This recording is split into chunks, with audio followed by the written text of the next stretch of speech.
내가 속히 만일 내가 지체하면 너로 하여금 하나님의 집에서 어떻게 행하여야 할지를 알게 하려 함이니 터니라. 아멘. 자, 말씀 제목은요, 교회의 5가지 본질, 첫 번째입니다. 자, 5가지 본질에 대해서 오늘 이제 이 그림을 볼 것이에요. 그 중에서 이제 5가지 중에서 4가지를 볼 것입니다. 4가지. 그리고 다음 주에 그 한 가지, 영적인 김나주, 영적 체육관에 대해서 볼 것이고, 오늘은 이 4가지를 볼 것이에요. 하나님의 집, 살아계신 하나님의 교회, 진리의 기둥, 진리의 터, 이 4가지입니다.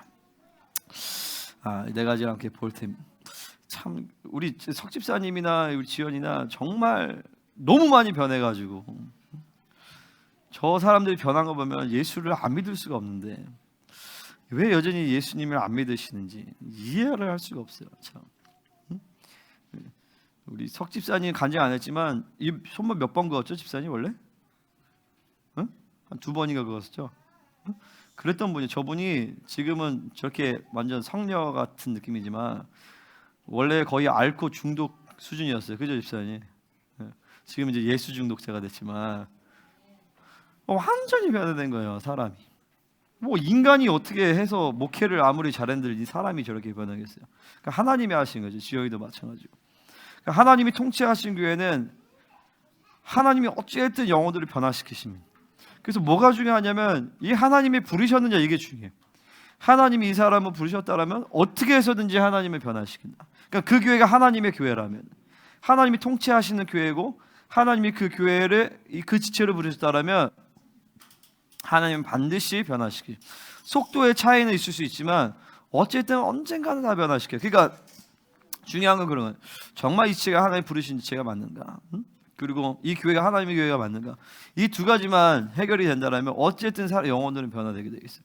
그럼 변하지 않는다, 그렇다면 무슨 문제가 있는데 이런 문제를 해결을 해야 되는 것이 뭐 여러 가지 있을 수가 있겠죠. 그런 것들을 집중적으로 해결을 해야 됩니다. 어쨌든 하나님의 교회 가운데서 제가 아까도 이제 기도하면서 에베소의 8가지 복에 대해 선포를 했는데, 거룩하고 흠이 없도록 예정하신 것이 하나님의 뜻과 의지예요. 여러분이 하나님의 교회에 하나님의 지체로 부르셨다라면 어찌했든 간에 거룩하고 흠이 없게끔 하나님 여러분 예정하시고 부르셨습니다. 그렇게 반드시 행하십니다. 아멘이십니까? 그러니까 이 시대에 이제 내가 있는 교회가 어떤 교회냐, 이거 우리가 어떤 교회에서 신앙생활이냐, 이것들을 확증하는 것이 굉장히 중요한 얘기예요. 오늘 이제 교회 5가지 본질 중에 앞에 4가지를 할 텐데, 지난주에도 이제 리더의 자격, 감독과 집사의 자격 하는데 우리 막 몇몇 분들이 처음 듣는 말씀입니다. 그러니까 집사가 뭔지도 몰랐다. 그러니까 집사도 사실 집사가 어떤 존재이며 이걸 몰랐던 거죠. 그러니까 얼마나 우리가 이 시대의 교회가 초대교회에 말하는 하나님의 이 본래적인 진리와 동떨어 있는지를 우리는 알 필요가 있습니다. 오늘 말씀도 마찬가지예요. 오늘 말씀 보면서 교회란 이런 것이구나. 그러니까 교회란 뭐 이렇게 소위 좋은 프로그램을 잡아가지고, 그러니까 목회를 하면 목사님들이 그걸 결정해야 돼요. 뭐냐면 어떤 프로그램을 갖고 이 교회를 운영할 것인가를 목사님들이 대부분 그것을 결정합니다. 그래서 뭐 좋은 두날개라든지 아니면 우리 IM 같은 게 학교 시스템을 통해서 학교도 교회 여러 가지 어떤 그런 것들에 대해서 목회자가 고민을 해요. 근데 과연 하나님의 교회가 어떤 프로그램을 통해서 교회가 세워지도록 디자인이 되었는가? 어쨌든 성도들을 끌어모으고 조직을 잘해가지고 사역을 만들어내면서 그렇게 하나님의 교회를 디자인하셨는가? 얼마 전에 우리나라에서 가장 큰 선교단체 중에 하나가 문제가 생겼어요. 그래가지고 거기에 핵심 선교사들이 한 300명이 지금 탈퇴를 해버렸어요. 여러분 아시다시피 또 최근에 어떤 영향력 있는 다음 세대 이제 선교사죠. 그 사람도 목사님인데 선교회 그 사람이 동원할 수 있는 청년이 1만 명이에요. 우리나라에서 청년을 동원할 수 있는 사람은 1명인데 음란 문제나 재정 문제로 쓰러져가지고 선교회가 날아가게 생겼어요. 그러니까 왜 이 시대 가운데 이제 그런 일들이 막 벌어지게 되어지는가?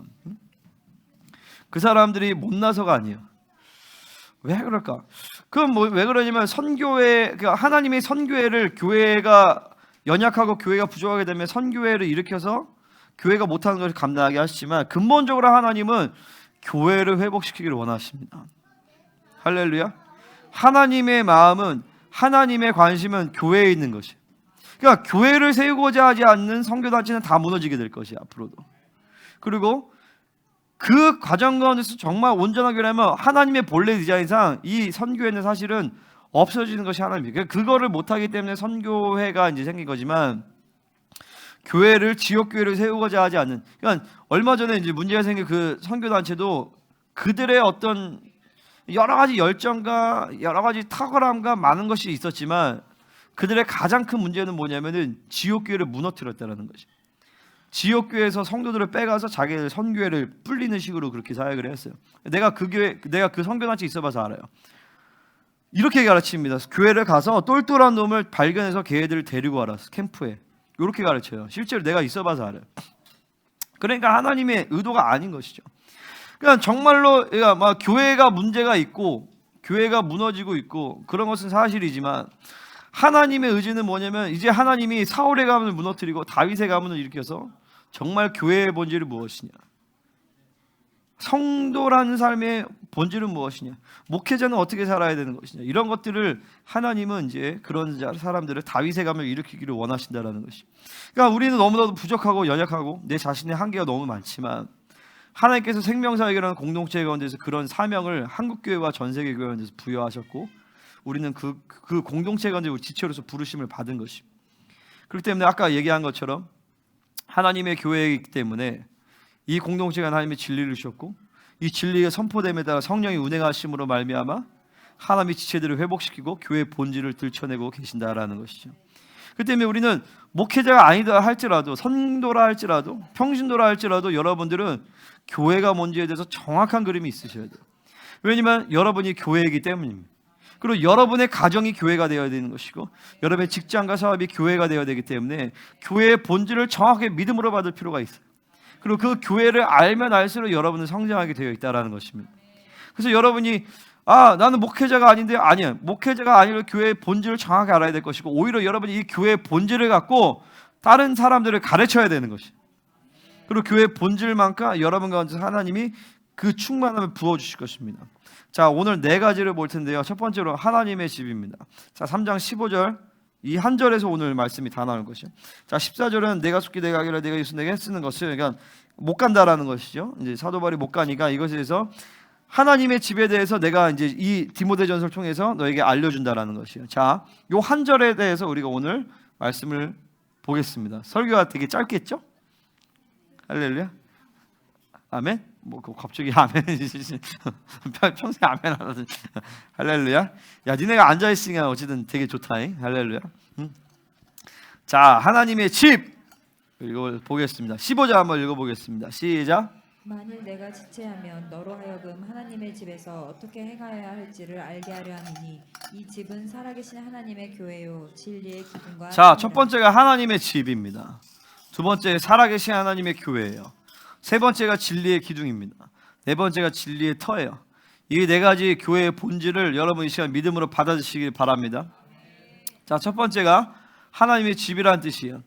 자, 집이라는 것은 헬라어로 오이코노미아인데, 이것은 하우스가 아니에요. 집이라는 건물을 얘기하는 것이 아니에요. 패밀리를 얘기합니다. 가정이라는 것을 얘기해요.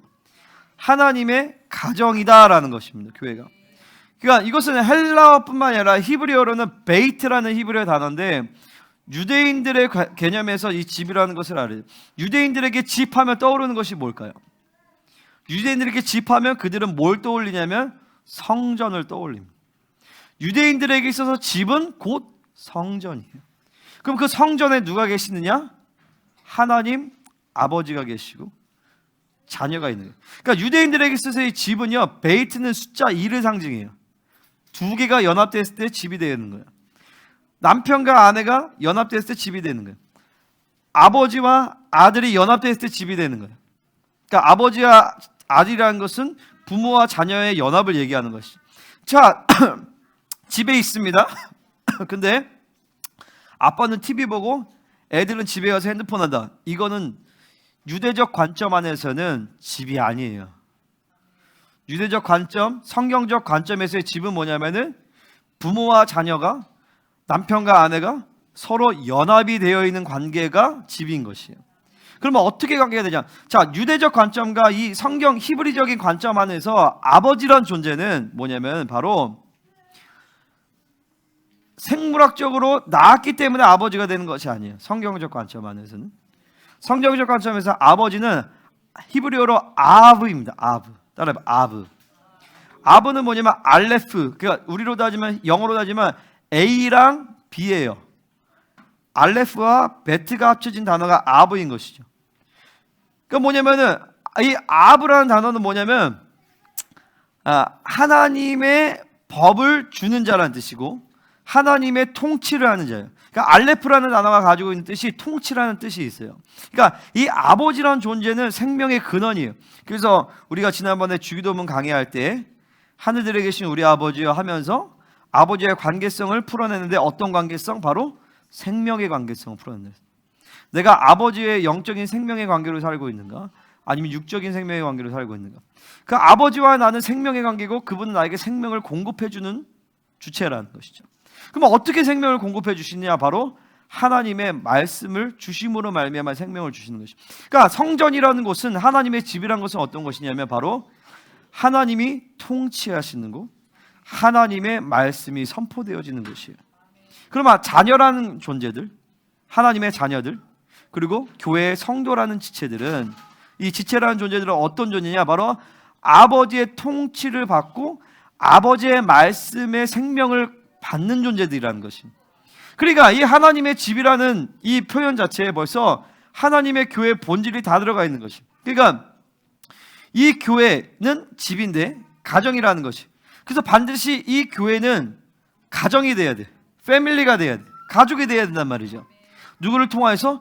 예수 그리스도를 통하여서 그분의 피를 나눈 형제 자매가 된단 말이죠. 그죠? 그래서 우리가 서로 형제님 하는 것은 그냥 뭐 친아이가 형제님이 아니라 예수님과 형제가 되었기 때문에 우리가 서로 형제 자매라고 부르는 것이고, 우리가 주님과 형제가 되었다는 건 뭐예요? 거룩하게 하는 자와 거룩하게 함을 입은 자가 한 근원에서 났다라는 거예요. 한 근원에서 난지라. 그러므로 우리를 형제라 부르시기를 부끄러워하지 아니하신다라는 거죠. 뭐냐면 그분과 내가 동질이 되었다라는 거예요. 그분과 내가 하나가 되었다라는 거예요. 그분과 내가 하나가 되었다는 건 뭐예요? 나를 거룩하게 하시다라는 거예요. 나를 거룩하게 하셔서 그분의 거룩의 속성과 본질을 우리에게 주셨기 때문에 우리는 그분과 하나가 되었고, 우리는 그분과 형제가 되었고, 우리가 서로 형제와 자매가 되었기 때문에 우리는 한 패밀리가 되어야 한다는 것이죠. 우리의 아버지는 하나님이 되시고 그분이 우리의 가장이 되시기 때문에 우리를 통치하시고 우리에게 말씀의 법들을 주시고 우리는 그 법을 지키는 관계성에서 하나님의 자녀됨의 권세를 누리고, 할렐루야, 아버지의 충만이 우리의 충만으로 온다라는 것이. 근데 그 아버지께서 이 가정의 가장이 되시는데 이 가정, 이 교회라는 가정의 통치권을 누구에게 주시냐면 맏아들에게 주셨어요. 그리고 그 맏아들을 주시고 그 맏아들이 곧 말씀이신 거예요. 아멘. 하나님 아버지께서 말씀으로 교회를 통치하시고 말씀으로 만물을 통치하신데 그 말씀이신 하나님이 바로 예수님이다라는 것이. 그래서 예수님이 직접 우리의 아버지가 되시고, 예수님이 우리의 형님이 되시고, 예수님이 우리의 신랑이 되셔서 우리의 교회의 머리가 되셔서 우리를 다스리시고 통치하신다라는 것이죠. 아멘. 그럼 목회자는 어떤 존재냐? 그 아버지와의 관계 안에서는 목회자는 아들이에요. 그죠? 누구보다 아들이야. 누구보다. 하나님 아버지로부터 주어지는 말씀을 받아들임으로 말미암아 순종의 관계를 가장 먼저 이루고 있는 사람이에요. 그리고 그것을 그냥 대언해 줄 뿐이죠. 대언해 주고 선포하면서 그 하나님의 말씀이 이러합니다 라고 선포하면서 여러분들에게 하나님의 통치권을 풀어내는 자가 목회자예요. 그러니까 이 목회자가 가장 먼저 하나님의 말씀에 순종하면서 그분의 통치를 받는 것이 그 관계성이 중요한 것이고, 그 통치권을 흘려보낼 때 여러분들은 그 하나님의 말씀을 진리로 수용함으로 말미암아 그 진리 가운데 순종하면서 하나님의 통치하시는 가정 가운데 지체됨을 이루게 된다는 것이죠. 아멘. 그 여러분은 또 그 통치를 받아서 여러분의 삶의 가정과 사업과 모든 영역을 그 통치권을 풀어내는 존재다라는 거죠. 아멘입니까? 그러니까 이게 그게 제일 중요해요. 뭐냐면 내가 그 통치를 받고 있느냐를 확인하는 것이 굉장히 중요하고, 그리고 그 통치권을 계속 흘려보내는 게 중요해요. 그러니까 목회자의 가장 중요한 직무는 뭐냐, 막 신방하러 다니고 사역하고 이게 중요한 게 아니라 매일 그 하나님의 통치를 흘려보내는 것이 가장 중요해요. 하나님이 통치하신다. 에베소 1장의 팔복들을 흘려보내고, 그리고 모든 가정과 모든 질서의 흐름들을 흘려보내면서 정말 하나님이 계속 이 공동체를 통치하시는 통치 흐름들을 계속 흘려보내는 것이 목회자의 가장 중요한 업무인 것이고, 여러분이 가장으로서 혹은 가정의 리더로서 해야 될 가장 중요한 일도 그거다라는 것입니다. 하나님이 이 가정을 통치하시느냐, 이것들을 계속 확인하면서 그 통치를 계속 흘려보내는 것이 가장 중요하다. 그러면 때로는 그 과정 가운데서 여러 가지 문제점이 나타날 수 있지만 하나님이 통치하시는 것을 확인만 하면 큰 문제가 되지는 않는다라는 것이. 할렐루야. 그러니까 이거를 가장 중요한 흐름들이에요. 근데 만약에 머리에서 명령하는데 자기가 그 명령대로 흘러가지 않는다, 그러면 그 세포는 이제 암세포가 되어지는 것이. 그러면 하나님이 그런 사람들을 조치를 취하십니다. 그러니까 이게 그런 얘기 많이 해요. 뭐냐면 내 말을 내 말로 생각하시면 안 돼요. 그리고 내가 어떤 것들을 특별히 권고했을 때 그거를 가볍게 생각하지 마세요. 응? 예를 들어서 내가 뭐 가다가 뭐 짜장면 먹으러 가자, 이런 건 좀 무시해도 돼. 무슨 말인지 알죠? 응? 전 짬뽕 먹고 싶은데요. 하지만 제가 어떤 중요한 얘기를 할 때죠, 영적으로나 어떤 전체적인 흐름 가운데서 개인적으로라도 그런 것들은 절대 가볍게 생각하시면 안 돼요. 그리고 하나님은 그 교회, 그러니까 내가 잘났건 못났건 간에 그건 관계가 없어요. 하나님이 이 교회 가운데서 리더로 세우셨고 질서 가운데 있고 그 통치가 있다. 그러면은 목회자를 통해 선포되어지는 말씀들을 간과하고 무시하면 하나님이 그것에 대해서 하나님이 조치를 취하신다는 거예요. 그 부분에 대해서 두려워할 수 있어요. 그러니까 평상시에는 그러니까 수평적 관계가 또 있습니다. 뭐 평상시에 같이 놀고 재밌게 하고 뭐 농담도 하고 그렇게 하지만 하나님의 교회 가운데 질서 가운데 선포하는 것이, 여러분의 가정에서도 아버지에 대한 엄마에 대한 권위도 마찬가지예요. 부모님과 친밀하게 지낼 수 있습니다. 하지만 분명하게 어떤 것에서 권위에 대해서 딱 얘기할 때는 반드시 순종해야 돼. 자녀들은 그 반드시 순종해야 되고 성도들도 그에 대해서 반드시 순종해야 되는 것이. 아멘. 자, 두 번째로, 벌써 두 번째로 넘어. 설교가 짧게 생겼어. 할렐루야. 왜냐면 오늘 성만차도 아니까 이제 짧게 하고. 자, 두 번째는 뭐냐? 자, 살아계신 하나님의 교회라는 것이. 아멘. 살아계신 하나님이 The living God, the church of God of the living God 이렇게 나온단 말이죠. 자, 살아계신 하나님. 그러면 하나님이 죽으신가? 살아계신 하나님이 무슨 말이에요? 첫 번째는 뭐예요? 하나님이 통치하신다. 그러니까 통치는 앞에서 얘기했죠. 자, 그분이 통치하십니다. 그분의 통치를 늘 확인하고 있어야 돼요. 자, 내가 얘기 안 했는데. 자, 그러면 그분이 통치하신다는 걸 어떻게 느껴요? 네? 그분이 통치하십니다. 이걸 어떻게 느끼냐고요? 이걸 어떻게 확증해야 돼? 그건 바로 성령 충만으로 확인하는 것이. 자, 이 사람이 성령 충만하지 않아. 성령으로 살지 않아. 그런데 하나님의 통치를 받을 수 있어요? 그건 자기 생각이죠. 하나님의 통치를 받는다는 것은 뭐냐? 바로 성령 충만을 유지하고 산다는 거예요. 늘 성령님을 내가 요즘에 이런 것들을 다시 이제 저도 이제 훈련을 하고 있어요. 하나님의 임재를 연습하는 것을. 그러니까 임재가 기본적으로 늘 있긴 해요. 근데 내가 이제 어떤 거를 내가 스스로 발견했냐면, 막 불을 받고 기름 부심 받고 막 기도를 막 새벽에 하면 임재가 계속 파장이 가요. 근데 그러다 보니까 임재가 계속 있다 보니까 순간순간 성령님께 의지하고 그분께 대화하는 것을 내가 간과하는 것을 내가 스스로 느꼈어요. 그러면서 알게 모르게 사역은 하고 임재는 있고 하지만 세밀하게 성령님과 동행하지 못한다라는 것을 하나님이 나한테 조율을 하시고, 그 영역만큼 내가서 율법과 종교형이 역사하는 것을 하나님이 얼마 전에 이제 나를 발견하시면서 좀 괴로웠어요. 제가 사실 이게 막 갑자기 율법이 확 드러나니까. 근데 그러면서 하나님이 이제 알게 하시는 것은 뭐냐? 두 가지가 병행돼야 되는. 집중적으로 기도하면서 성령 충만을 받고 막 능력을 받는 것과, 또 매사에 모든 상황 가운데서 성령의 인도하심을 따라가는. 내가 우리 석지사님 기사역하려고 했는데 깜빡했네. 귀 어느 쪽에 안 들리죠? 잘? 지금도 잘 안 들려요? 볼륨 자체가 달라요? 13 정도? 아, 일단 사역 한번 해야겠네. 내가 안경이 바뀌었잖아요. 이게 이전 안경인데 김희호가 안경을 내가 안경 박살내가지고 이게 이전에 쓰던 스페어 안경을 딱 썼는데 내가 계속 안경을 벗고 다니까 눈이 불편한 거예요. 그래서 주님이 시력을 치료하시려나? 탁 사역하는데 사역이 안 되더라고. 근데 사역이 되면 치유가 돼요. 거의, 응? 거의. 사역이 되면 치유가 거의 돼. 어제도 우리 세진사님 팔 짧은 거 이렇게 늘어나가지고, 엄청난 치유를 받았어요. 우리 세진사님. 38년 된 병을 얼마나 치유받았는데 간증할 거예요. 나중에 입교 시간 때. 어제도 38년 된 병자 같았는데 하나님 치유하셔가지고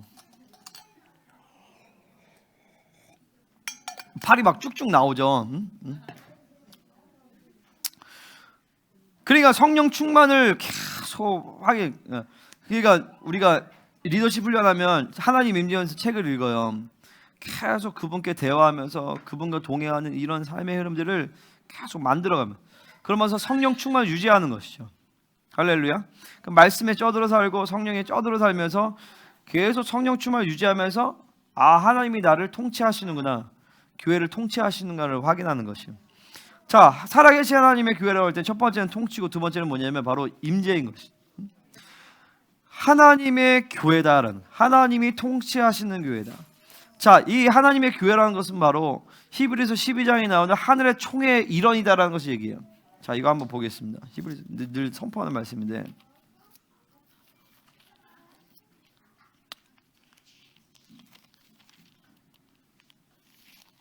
(12장 22절이요) 너희가 이룬 곳, 그러나 너희가 이룬 곳은 시온산과 살아계신 하나님의 도성이 하늘의 예루살렘과 천만천사와, 그러니까 하늘의 예루살렘이 있다라는 거죠. 하늘의 도성이 있다라는, 그 예루살렘을 본따서 땅의 예루살렘을 지은 거예요. 누가? 다윗이. 자, 하늘에도 장막이 있어요. 헤드쿼터가 있어요. 그 하늘의 장막을 보고 이 땅의 장막을 지은 게 바로 모세인 것이죠. 아멘. 하늘의 예루살렘이가 천만천사와 하늘에 기록된 장자들의 모임과 교회와 만민의 심판자이신 하나님과 및 온전하게 된 의인의 영들과, 이 의인의 영들이 바로 죽은 자들이에요. 자, 장자들의 모임은 뭐냐? 이건 모르겠어 내가. 죽은 사람들 중에 장자로 기록된 천열매와 같은 자들을 얘기하는 건지, 아니면 하늘에 있는 천사들의 존재인지. 그러니까 계시록에 보면 24장로들이 나와요. 그 24장로들은 사람이 아니에요. 천상의 존재예요. 24장로를 가지고 무슨 12제자다 이렇게 얘기하는데, 12제자와 12지파의 대표다라는데, 12제자라면 요한이 거기 있어야지. 요한이 가 있잖아요. 그럼 23명이어야지. 그러니까 뭐냐면 이 사람들은 어떤 인간적인 존재라기보다는 어떤 영적인 존재라고 볼 수 있어요. 24장로는. 그러니까 하늘에 기록된 장자들의 모임이, 이게 그런 사람들을 24장로 같은 사람들을 얘기하는 건지, 아니면은 이 땅에서 천열매와 같은 자들인지는 잘 모르겠어요. 어찌됐든 하늘의 총의 일원이다라는 것이죠. 새 언약의 중보자이신 예수, 그리고 및 아벨의 피부에서 나는 것을 말하는 뿌린 피니라. 이 피가 막 돌아다니는 게 아니라 이 피가 우리 안에 있단 말이죠. 우리 안에서 그 피가 계속적으로 선포하는 거예요. 또 뭐라고 나와요? 여기 잠깐만, 교회가 어디 나와? 여기 있다. 하늘에 기록된 장자들의 모임과 교회와, 여기서 말하는 교회가 바로 더 교회. 그 교회, 에클레시아를 얘기한단 말이죠.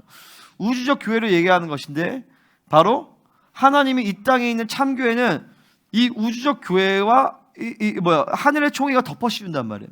그러니까 우리가 이 예배가 정말 하나님의 교회라면 우리의 예배가 하늘의 총회가 덮어 씌웁니다.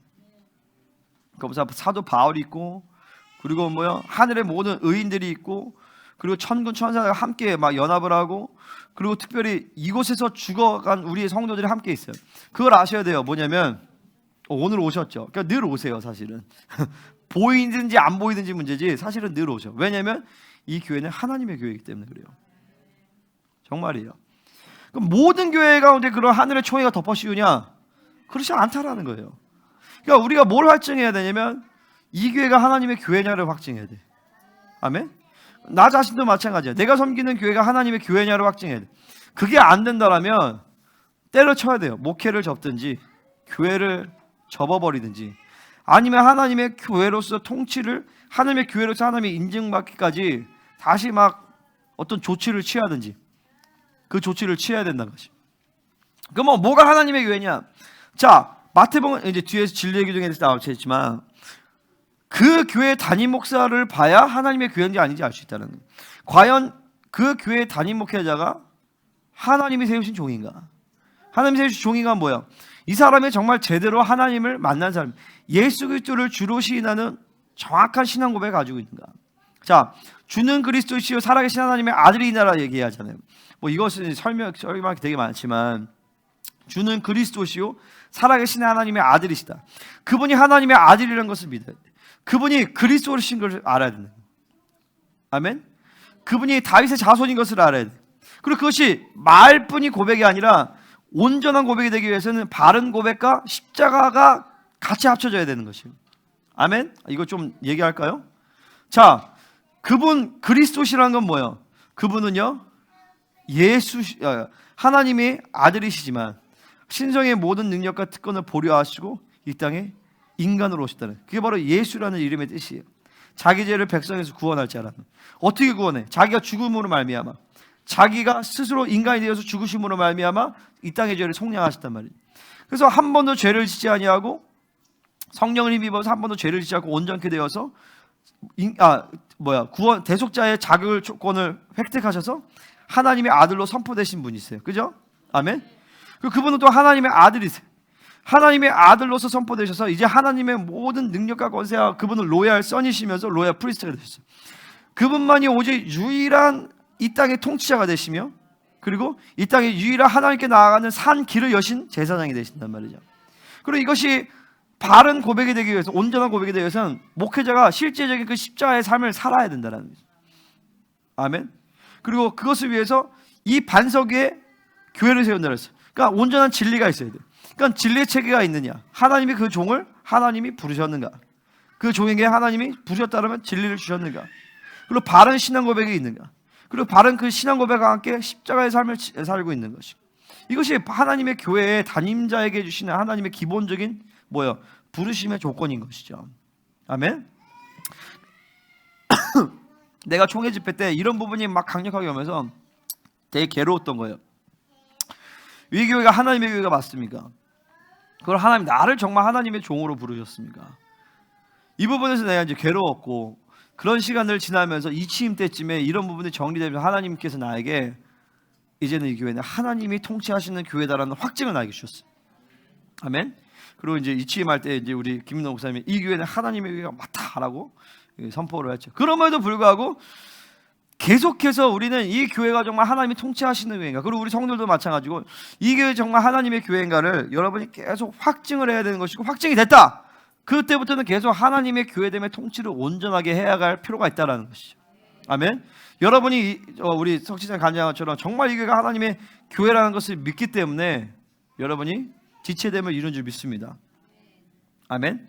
그렇다면 하나님의 교회라면 하늘의 총회가 덮어씌워야 돼. 이것은 어떤 영적인 체험 가운데서 환상을 여서 하늘의 총회가 임했어요 라는 게 아니라, 그것도 포함하지만 하늘의 총회가 임한다는 건 뭐냐면은 하나님의 나라의 모든 풍성함이 이 예배와 교회 가운데 풀어주고 있다는 것이에요. 지혜가 임하고 능력이 있고 치유가 있고 사랑이 있고 권세가 있고 친밀함이 있고 회복이 있고, 이런 모든 것이 풀어주고 있어야 된다는 것이. 아멘. 자, 그런 것을 확인해 보세요. 자, 우리는 치유가 일어납니다. 하나님의 계시가 있습니다. 능력이 임합니다. 할렐루야. 사랑이 풀어집니다. 교제가 임합니다. 온전하진 않지만, 온전한 하나님의 분량까지 일어났지만 하나님의 총체가 교회가 이제 풀어지고 있다는 것이. 그러니까 계속 우리는 이걸 확인해야 돼. 하나님의 나라가 교회 가운데 계속 풀어지고 있는. 그러니까 표적과 기적이라는 측면도 그런 측면에서 중요해요. 어떤 능력이 임했다, 우리 목사님 능력 있어, 이런 것이 이런 차원이 아니라 표적이 임하는 것이 뭐가 중요하냐면 하나님이 통치하고 있구나, 이런 것에 대한 표정이란 말이죠. 그죠? 그러니까 지금 거의 요즘에 거의 매주 막 기적이 일어나요. 그 막 우리 애들이 막 멍이 막 사라지고, 우리 세진 쌤 막 팔 늘어나고, 우리 김석지 쌤은 다리 짧은 거 늘어나고, 막 치유되고, 할렐루야. 막 변할 수 없는 사람이 막 변화되어지고, 아멘. 이런 것들이 하나님이 통치하고 계시다는 증거들이에요. 하지만 더 강력해져야 돼. 더 온전해져야 돼. 이 회복과 치유와, 그리고 막 그 묶임이 풀어지고 영이 회복되어지고 막 새로워지는 역사가 이제는 훨씬 더 강력해져야 되는 것입니다. 아멘. 예배관의 총체적인 임재가 나타나는 것이 계속 확인되는. 그러니까 우리가 이제 그런 부분들을 이 교회에 대한 그림하고 여러분 기도하시고, 아, 하나님의 임재가 임하는가? 하나님의 총체적인 나라의 역사들이 교회 가운데 임하는 것인가? 자, 세 번째로, 이제 빨리 가죠. 세 번째, 진리의 기둥. 거의 절반이 왔어. 자, 세 번째 뭐요? 진리의 기둥이다라는 것이죠. 아멘. 교회의 가장 중요한 중심은요, 하나님의 진리가 기둥으로 서 있어야 되는 거예요. 자, 이 기둥이 무너지면 집이라는 건물은 다 무너지게 돼 있습니다. 근데 이 교회라는 집은 어떤 기둥을 세워지느냐? 바로 진리 체계를 통해서 세워진다. 자, 이 진리 체계라는 것은 개인적 차원에서 볼 수도 있고 교회적 차원에서 볼 수 있어요. 먼저 중요한 건 뭐냐면 교회적 차원의 진리 체계가 있느냐. 그러니까 이 진리 체계라는 것은 필연적으로 목회자가 중요해요. 담임 목사가 진리 체계가 없으면 교회는 진리 체계가 세워질 수는 없는 것이죠. 아멘. 그러니까 목사님이 중요한 거예요. 사실은요, 이 진리 가운데서 하나님의 교회도 진리가 없으면 하나님의 교회로서의 역할을 못해요. 그러니까 이 진리가 제일 중요하다. 그러면 진리 체계라는 것은 무엇이냐? 바로 이 성경 66교의 권별의 진리가 쫙 세워져야 돼. 그리고 수직적으로, 조직신학적으로 기독론, 구원론, 교회론, 신론, 이런 것들이 조직신학적으로 쫙 짜 맞춰지면서 진리가 옷이 돼야 되는 거예요. 이게 진리 체계거든요. 그러니까 이 수직적 진리 체계는 어디서 잡냐면 리더십 훈련에서 잡습니다. 이 리더십 훈련에서 이제 하나씩 잡아요. 수평적 진리 체계는 우리 교회는 이제 주일설교 통해서 잡습니다. 디모데전서 깔리고, 갈라디아에서 깔리고, 빌립보서 깔리고, 에베소 깔리고, 계속 성경 권별로 쫙 깔리고 있어요. 그래서 내가 이제 이것들을 이제 유튜브에서 백업을 하고 있는데, 그러면 이제 성도들은 교회 오면 이거 계속 들어야 되는 거야. 계속 한동안 안 듣는 사람들은 계속 수평적 진리체계 듣고 수직적 진리체계 계속 들으면서 여러분의 진리의 옷이 맞춰져야 돼요. 자, 왜 그러냐면 교회는 진리의 기둥과 터이고, 또 성도 한 사람 한 사람은 새 언약의 존재인데, 새 언약의 존재는 바로 내 안에 하나님의 말씀의 법도가 내 영과 내 사고에 새겨진 존재예요. 아멘. 자, 하나님의 말씀의 법을 내 안에 두었다라고 했어요. 그 법이라는 것이 바로 체계라는 거예요. 체계. 그 말씀의 법이 체계란 말이죠. 그래서 내 안에 계신 성령님께서 모든 이 하나님의 말씀의 진리를 다 가지고 들어오셨어요. 그죠? 근데 중요한 건 내 사고에는 그 말씀이 없어. 그러니까 계속 말씀을 들으면서 내 사고 안에 말씀을 하고 그 말씀을 갖고 기도하면서 내 영에 그 말씀을 새기는 것이. 그래서 내 사고와 영에 오로지 하나님의 진리로만 운행될 수 있도록 그 과정을 만드는 것이 바로 진리를 체계화하는 과정인 것이에요. 아멘. 그러니까 계속 성도들은 한동안이 아니라 계속 이거를 말씀을 묵상하고 정리하고 깊이 파하고 가지고 기도하면서 이 말씀이 우리 안에 실체화되게끔 만들어야 되는 것이죠. 아멘입니까? 그러니까 보세요. 이게 한 권이 딱 잡히면, 디모데서 딱 잡힌다. 그러면 이제 다른 말씀이 이제 다 같이 돌아가요. 그러니까 에베소서를 잡는다. 그러면 디모데서가 쉬워져. 왜냐면 에베소가 다 연결이 되기 때문에. 지금 하는 모든 말씀도 다 에베소랑 다 연결되어서 나온단 말이죠. 그러니까 이 초대교회 우리는 이 교회에서 뭘 확증해야 되냐면, 우리 교회 부르심과 생명사역이나 뭘 확증해야 되냐면 하나님의 교회냐, 이걸 확증해야 되고, 두 번째는 뭐냐면 정말 저 종을 통해 선포되어진 말씀이 정말 진리이냐, 하나님의 참 진리냐를 확인해야 되는 거죠. 그것만 되면 나머지는 이제 문제가 안 돼. 그러면 이제 그때부터는 진리의 목숨만 걸면 돼. 진리의 목숨 건다는 게 뭐야? 계속 그 말씀을 가지고 붙들고 살고 기도하고 계속 듣고 정리하고 내 걸로 소화하고 이 말씀이 경험되도록 계속 하나님께 막 기도하면서 막 말씀을 고백하고 순종 엎드리는 과정을 막 가는 거죠. 그러면 하나님이 모든 걸 만들어 가셔. 그러니까 이런 작업을 하는 성도들은 아무런 문제가 없어요. 여러 가지 환경적인 문제가 있을 수도 있고 여러 가지 외부적인 문제가 있을 수 있겠지만 근본적으로 이 사람의 신앙생활의 전반적인 흐름은 아무런 문제가 없어요. 왜냐면 하나님의 말씀이 온전하게 다 모든 걸 만들어가기 때문에 선포되어지는 말씀, 교회의 임재만 온전하면 이 사람의 신앙생활에 문제가 없다고요. 왜냐하면 그 말씀 가운데서 치유되고 회복되고 쪼개지고 다 만들어지기 때문에. 아멘. 그러니까 그거를 만드는 시간이 바로 1년간의 리더십 훈련이에요.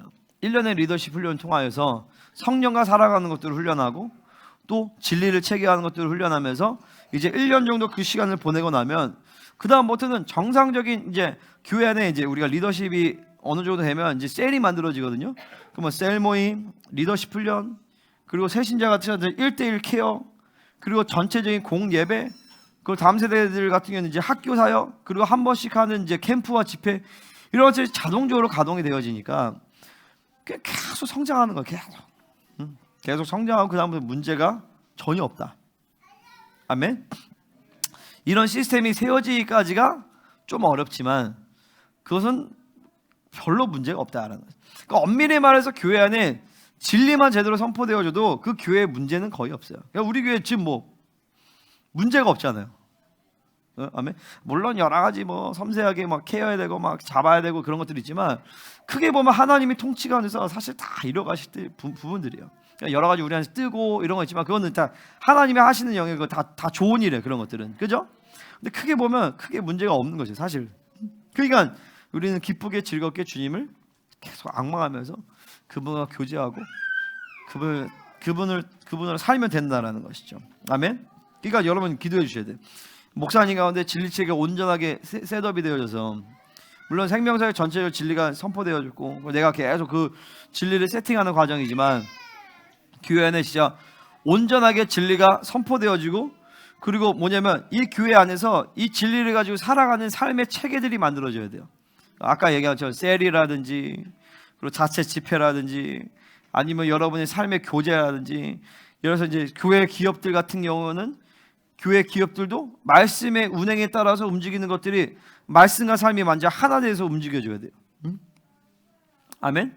그래서 사실은 그 주에 선포되는 말씀 가운데서 그 주에 이루어지는 모든 문제와 모든 어려움들에 대한 답이 다 나와 있어요. 아멘. 그것들을 계속 이제 말씀 사모하면서 받으셔야 돼요. 자, 마지막 네 번째. 말씀이 짧네요. 마지막 네 번째 뭐예요? 진리의 터다라는. 자, 에베소 2장 20절에 이렇게 나옵니다.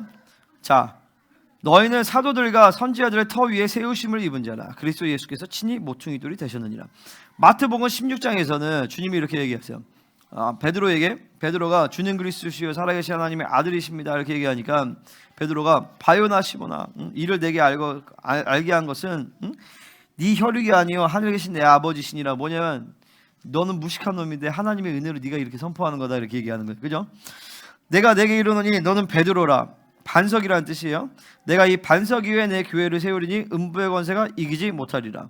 내가 천국 열쇠를 내게 주리니 네가 땅에서 무엇인지 매면 하늘에서도 매일 것이요 네가 땅에서 무엇인지 풀면 하늘에서도 풀리리라 하시고. 아멘. 자, 여기서 이 반석은 누구를 얘기해요? 반석은 베드로를 얘기하죠. 자, 근본적으로 이 반석이라는 것은 자 하나님의 말씀을 얘기해요. 그죠? 자, 베드로가 지금 정확한 신앙 고백을 했어요.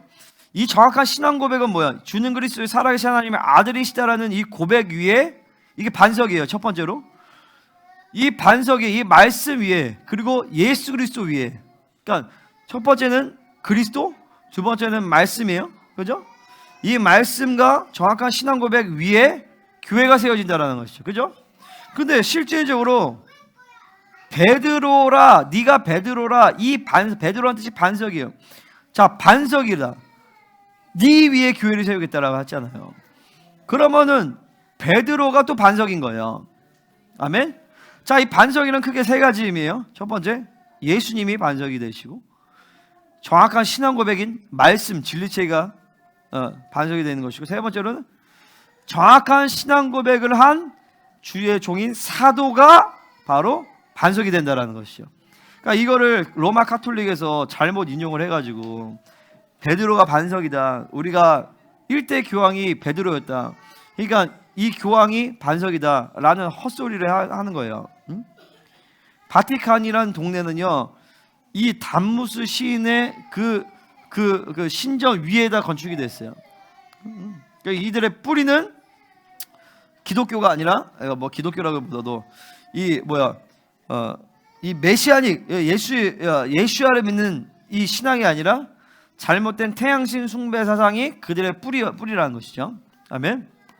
자, 여기서 뭘 말하냐면 에베소 2장 20절에는 사도들과 선지자의 터 위에 교회가 세워진다고 했어요.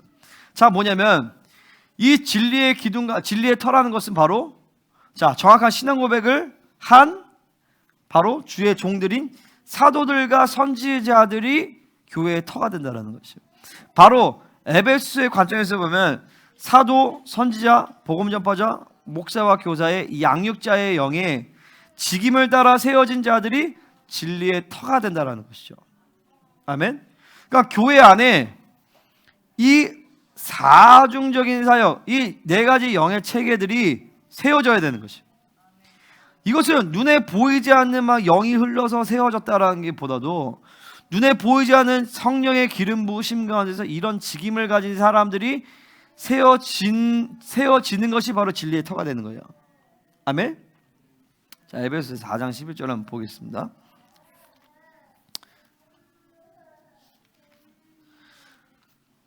자, 우리 교회 가운데 이 시스템이 있는가? 있는 것 같아요? 없는 것 같아요? 있어요? 자, 있긴 하지만 약합니다. 아직은.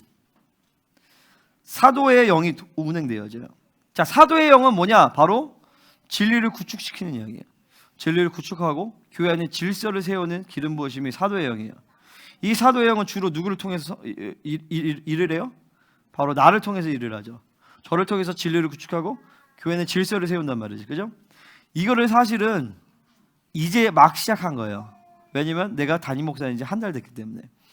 그전에도 했지만 그전까지는 흐름들을 준비를 시켰던 흐름들이고, 이제 본격적으로 시작되는 것은 바로 이 취임한 이 한 달부터 시작이 되어지는 것인데, 자, 이것은 어떻게 그 다음에 선지자형은 뭐냐면, 자, 말고 선지자형, 성도들이 오면 과거 현재를 해석해주고 미래에 대한 방향성을 제시해주는 게 바로 이 선지자형이에요. 세 번째로 바로 복음 전파자형이에요.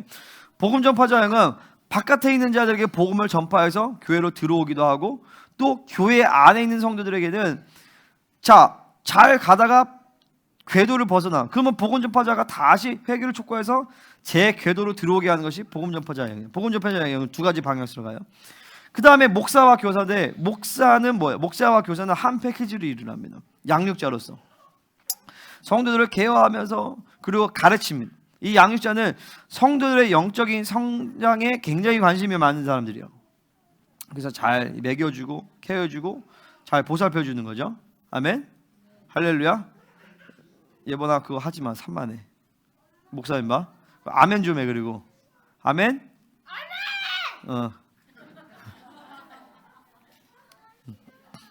그래, 계속해.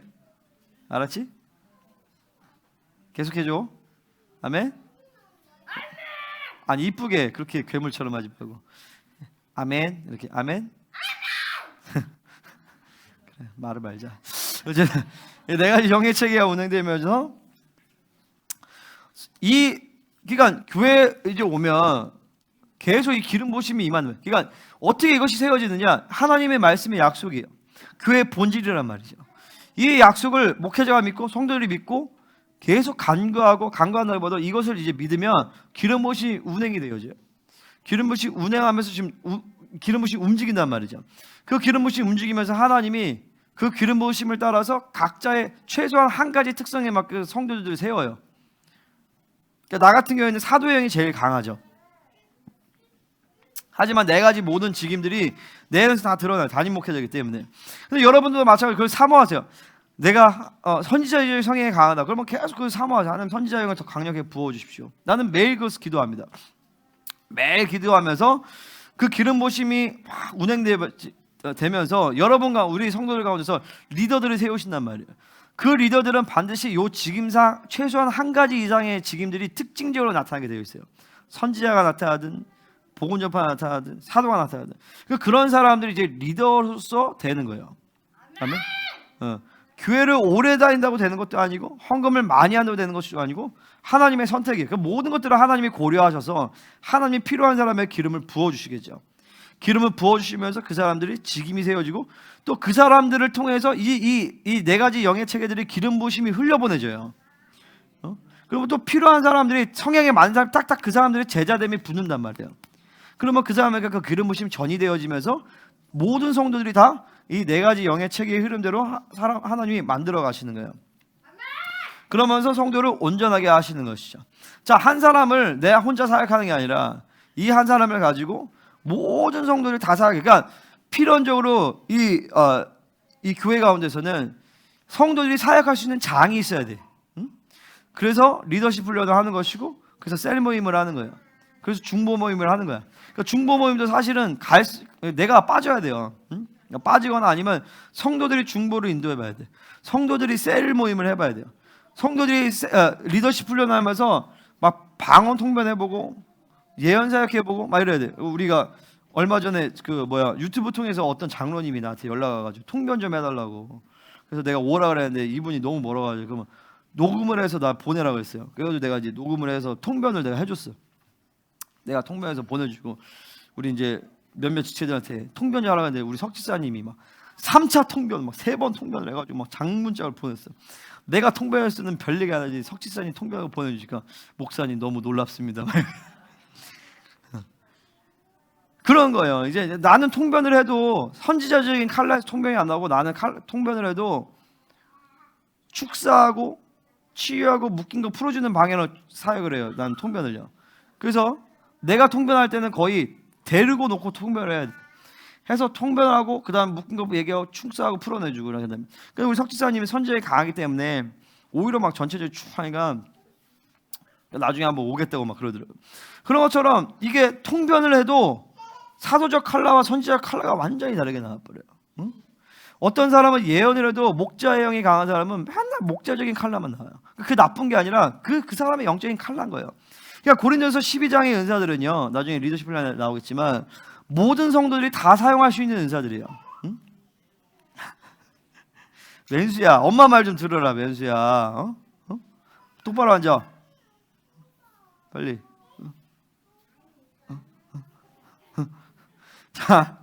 자, 고린도서 12장의 은사는요, 자, 믿으세요. 모든 성도들이 다 사용할 수 있는 은사예요.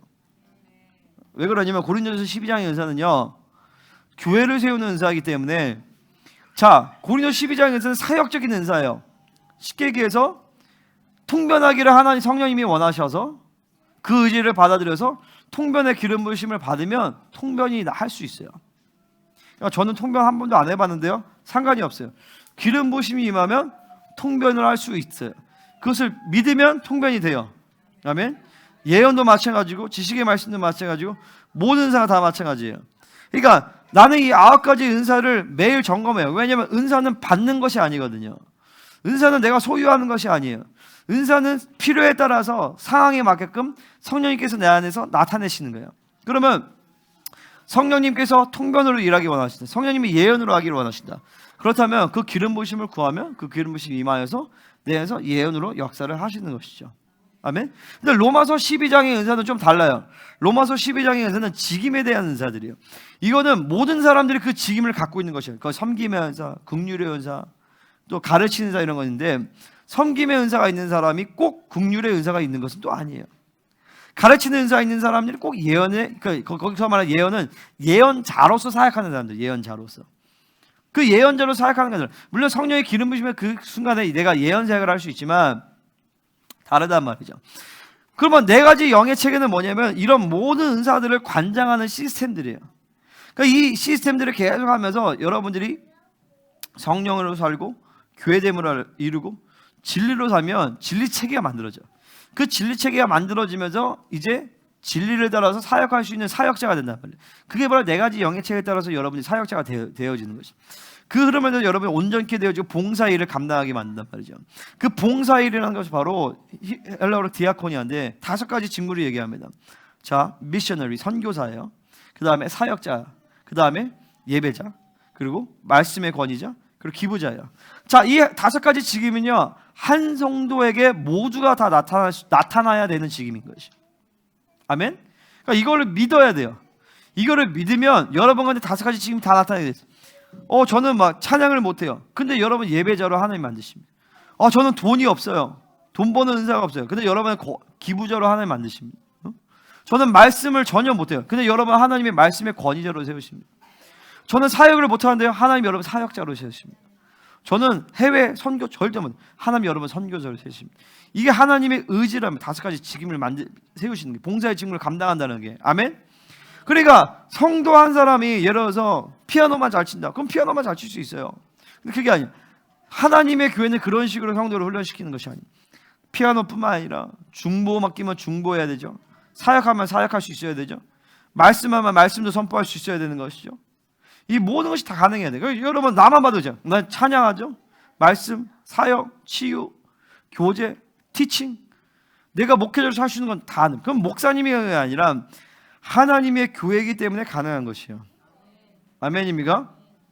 그러니까 여러분이 하나님의 교회에 대해서 이 진리의 터 가운데서 4가지 영의 체계에 흐르면서 교회에서 세워진 시스템 가운데서 정상적으로 훈련을 받고 정상적으로 신앙생활을 하면 이렇게 크게 되어지는 것이죠. 어떻게? 5가지 직임이 다 감당되어지고 여러분의 4가지 영의 체계 중에 특징적인 직임들이 올라오게 되어지고 고린도서 12장에 있는 모든 은사들이 다 활성화되어 버려요. 아멘? 그리고 필요하면 여러분 가운데서 하나님이 로마서 12장의 지임까지 주신단 말이죠.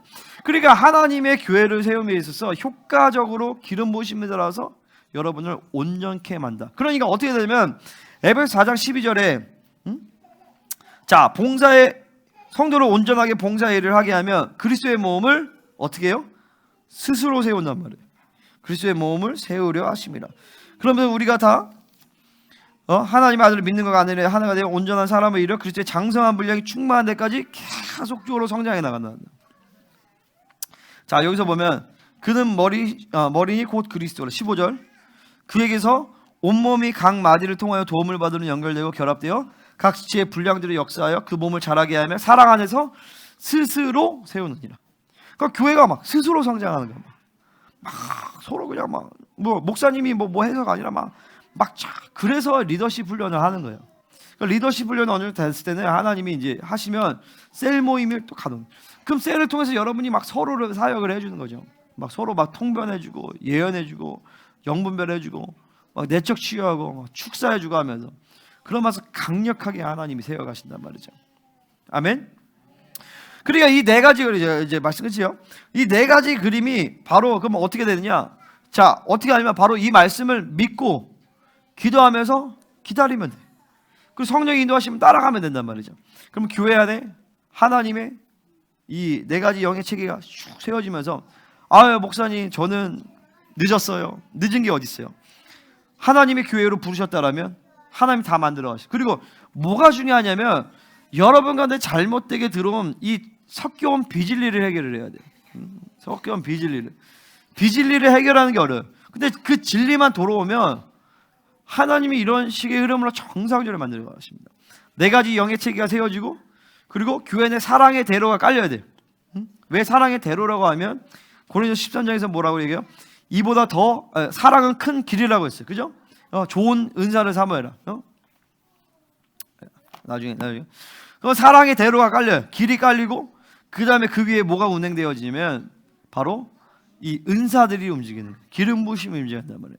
막 통변, 예언, 은사, 막 그리고 막 가르침, 긍휼, 그리고 구제하는 은사, 막 이런 것들이 막 운행되어지면서 교회 가운데서 하나님의 성령에서 막 활성해지는 것이. 아멘.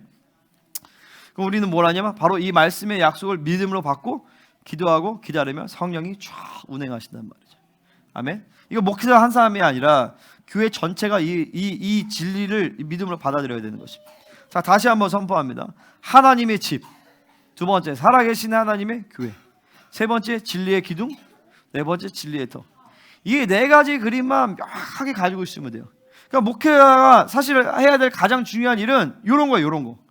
요 교회에 대한 그림을 가지고 하나님이 운행하시는. 그러니까 하나님의 집이라는 것은 뭐가 중요해요? 성도들이 순종하는가. 이 선포되어진 진리의 말씀에 목숨 거는가. 자, 살아계신 하나님의 교회에 뭐가 중요해? 하나님의 교회 가운데 예배의 임재가 충만한가. 하나님의 총체적인 하나님 나라의 총체적인 역사들이 운영되고 있는가. 자, 진리의 기둥, 하나님의 온전한 진리체가 나를 통해 선포되어지고 있는 것인가. 내 안에서 계속 진리가 엮어지고 있는 것이. 진리의 터, 네 가지 영의 체계들이 계속적으로 운행되어지면서 그 특징대로 하나님이 성도들을 세워가시는가. 그러니까 이제 리더십 훈련을 하는 것이죠. 이 네 가지 그림만 분명하면 나머지는 하나님이 모든 것을 만들어 가신다. 교회의 본질과 교회 하나님 원래 디자인대로 모든 성도들을 거룩하고 흠이 없는 예정하셔서 하나님의 아들의 권세가 충만하게끔 여러분을 이렇게 만들어 가신다는 것이. 이것이 여러분도 같이 믿으시기를 바랍니다. 믿고 이 교회가 그렇게 되도록 계속 기도하면서, 특별히 목사님을 나를 위해서 중보해 줘야 돼요. 그러면서 계속 하나님의 임재가 이 교회에 대한 안목이 여러분에 있기를 축원합니다. 하나님 이 선포대로 이 본질적인 그림대로 하나님 이 교회를 이끌어 주시옵소서. 아멘. 우리 같이 통성으로 기도하겠습니다. 반주해 줘야 돼.